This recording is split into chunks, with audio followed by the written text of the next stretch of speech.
We feel hot across central Alabama, those temperatures climbing quickly, and we'll have just a few showers and storms around through the afternoon to help cool us off. Check it out though, we're already reporting 90 degrees in Talladega. We're at 86 in Coleman, 89 in Gadsden. So looking ahead towards another really hot afternoon with those temperatures reaching into the low 90s during the later part of the afternoon. Here's what we look like from our first warning live radar over the last few hours, and really it's within the last 15 minutes or so that we're starting to see those first pop-up thunderstorms of the day. The first downpour is here in St. Clair County. We're looking at this shower here just to the northwest of Ragland. This is impacting Days Road, Borders Lake Road. No thunder or lightning showing up with this at the moment, but certainly some very heavy rain there where you see the red color showing up.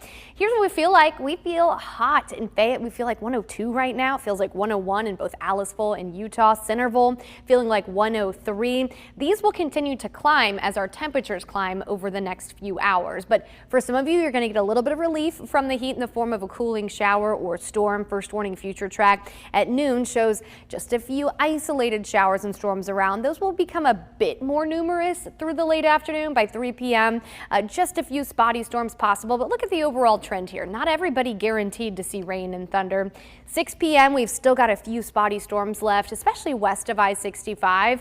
And if you're underneath one of those, you could experience some heavy rain, frequent lightning, but there's no organized severe threat with these storms today. Through 9 p.m. we're holding on to just a couple isolated showers and storms that will eventually fade away late this evening.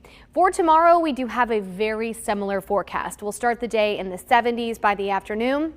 We reach towards 90 degrees and we're going to have a few scattered showers and storms around. So those are going to begin right around noon and last into the afternoon and evening hours. You know, this time of year, these form in random locations and they just kind of drift erratically. If you're underneath one of those, you're likely to experience a downpour. You might hear some thunder, but overall, we're not looking at widespread rain in the forecast for tomorrow. 6 a.m. starting our first warning future track. If you're trying to take a walk or a jog, we're going to be dry across central Alabama. It's not until about lunchtime when we start to reach some of those peak daytime heating hours that we see the better coverage of some of those scattered storms. 3 p.m. same story. Not everybody guaranteed to get rain and thunder. At 6 p.m. you'll still be watching the radar for just a few spotty storms left over that will eventually fade late Wednesday evening.